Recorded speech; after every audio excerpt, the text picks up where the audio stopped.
네, 그동안 무서운 속도로 올라오던 이 중국 증시가 열흘 만에 숨 고르는 모습입니다. 역시 단기 조정의 빌미는 제조업 지표였는데요. HSBC가 발표한 제조업 구매 관리자 지수 49.2를 기록했습니다. 이는 전월 50.7에 비해서도 크게 둔화된 것이고 시장 전문가가 예상한 50.6에 비해서도 한참 미치지 못하는 수준이었습니다. 하지만 시장이 기대하고 있는 이 경기 부양 조치를 끌어달리는 요인이기 때문에 큰 악재는 아니라는 분석이 나오고 있고요.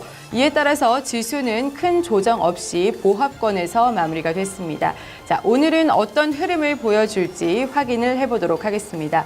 먼저 홍콩 증시 항생지수부터 확인을 해보겠습니다. 항생지수 현재 하락 출발을 하고 있습니다.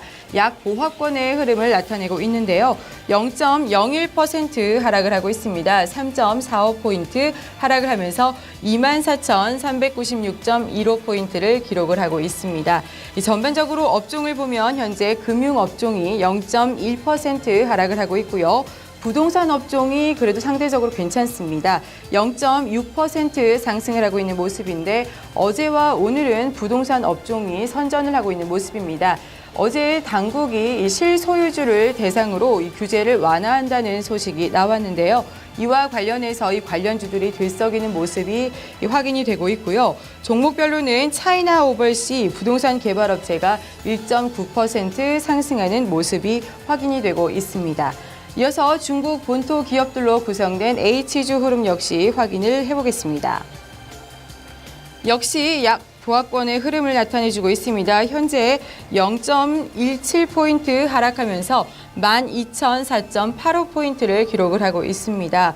전반적으로 등락을 거듭하는 모습이 확인이 되고 있고요. 종목별로도 현재 지수를 구성하는 40개 종목 가운데 19개 종목이 상승을 기록하고 있습니다. 어제 프랑스 남부에서 이 항공기가 추락하는 사고가 발생을 했습니다. 하지만 현재 홍콩 증시에서는 항공주들이 플러스권에서 유지가 되고 있는 모습이 확인이 되고 있고요. 시노팜 제약주가 1.18% 상승을 하고 있고 민생뱅크가 1.1% 오르는 등 이 금융주가 그래도 플러스권에서 유지가 되고 있는 모습 확인이 되고 있습니다.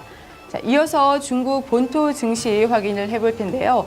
어제 지수가 보합권에서 마무리가 되기는 했지만 시장을 움직이는 가장 큰 호재는 유동성입니다.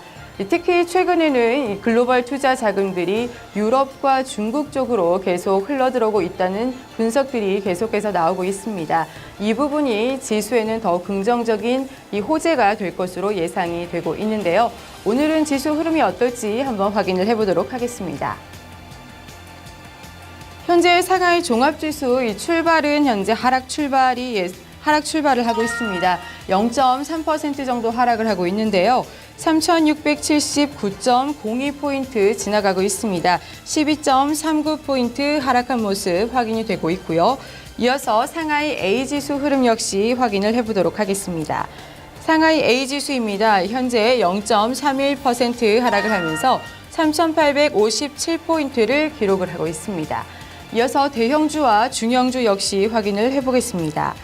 상하이 180 지수입니다. 현재 0.16% 상승 탄력이 상대적으로는 하락폭이 상대적으로는 둔화되고 있는 모습인데요. 8,789.28포인트를 지나가고 있습니다. 13.6포인트 정도 하락한 모습 확인되고 있습니다. 마지막으로 중형주 확인을 해보겠습니다. 상하이 380 지수입니다. 상하이 380 지수는 현재 0.33% 하락을 하면서 6,259.99포인트를 기록을 하고 있습니다.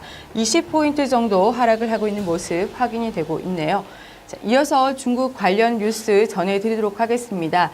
첫 번째 뉴스는 위안화 소식인데요. 최근 중국 정부가 가장 공을 들이고 있는 뉴스가 이 국제화 소식입니다. 최근 리커창 총리는 크리스틴 라가르드 국제통화기금 총재에게 이 위안화를 준비통화인 SDR 편입을 계상에 포함시켜달라고 요청을 하기도 했습니다. 하지만 국제 결제 비중이 갈수록 줄어들고 있어서 이 제동이 걸렸다고 하는데요. 관련 소식 자세히 살펴보도록 하겠습니다. 블룸버그 통신은 중국을 비롯한 아시아 지역을 제외하면 위안화 거래 비중이 크지 않다고 보도를 했습니다. HSBC가 전 세계 14개국에서 연 매출 300만 달러 이상을 거두는 기업을 대상으로 조사한 결과 무역 거래에서 위안화를 사용한다고 응답한 기업은 17%로 1년 전에 비해서 5%포인트 줄었습니다. 또한 위안화를 사용하겠다고 응답한 기업은 54%로 1년 전보다 5%포인트 줄었고 특히 유럽에 위치한 기업들의 위안화 사용이 큰 폭으로 감소했는데요. 독일 기업이 23%에서 7%로 16%포인트 감소했고 프랑스 기업도 16%포인트나 줄었습니다. HSBC는 최근 위안화가 유로화 대비 26%나 급등한 영향이 크다고 설명했는데요. 청 HSBC 이코노미스트는 기업들의 위안화 사용은 중국 경제가 안정적인 상태를 유지하고 자본 시장이 발전을 이루는 데 달렸다고 말했습니다. 세계 부동산 시장에 의욕적으로 진출해온 중국의 부동산 개발 업체들이 현지 지역 주민의 반발에 부딪혀 좌절하는 사례가 잇따르고 있습니다. 관련 소식 월스트리트 저널 통해서 확인해 보도록 하겠습니다. 매체에 따르면 미국 디트로이트에 막대한 투자를 했던 중국 업체들은 최근 현지 주민의 반발로 어려움에 부딪혔습니다. 중국 부동산 투자자들은 지난 7년간 전 세계 부동산 시장에 무려 400억 달러를 퍼부었는데요. 하지만 욕심이 지나치다 보니 경계하는 이들도 적지 않습니다.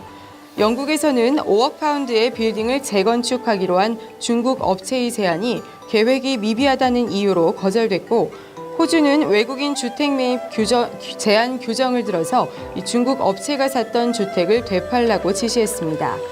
그중에서도 디트로이트에 투자했던 둥두 인터내셔널 그룹이 가장 큰 피해를 보고 있다고 월스트리트 저널은 전했는데요.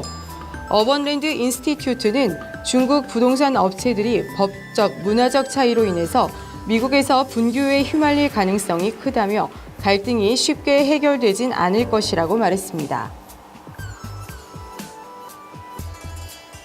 지금까지 중국 시장 출발 동향과 관련 뉴스 전해드렸습니다.